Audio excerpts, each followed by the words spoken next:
often tell the story of one of our first customer.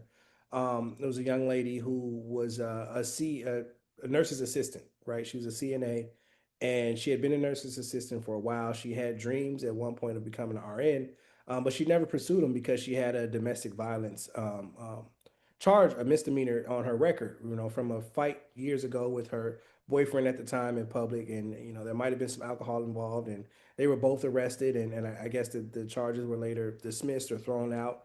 And she had this thing on her record, and she just thought it looked so bad to have a domestic violence, stamp on her, and she never pursued those opportunities.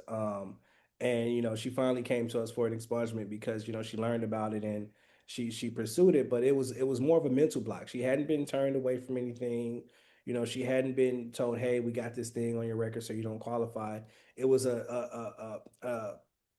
intent. It was more of a fear of coming out and being rejected because of this thing, or someone digging into it and finding out more about it, that held her back. So it's definitely something that holds people back. The data shows that after you have an expungement, there's a 22% bump in your wages, potentially across the board, right? So there's an opportunity for people to make more money.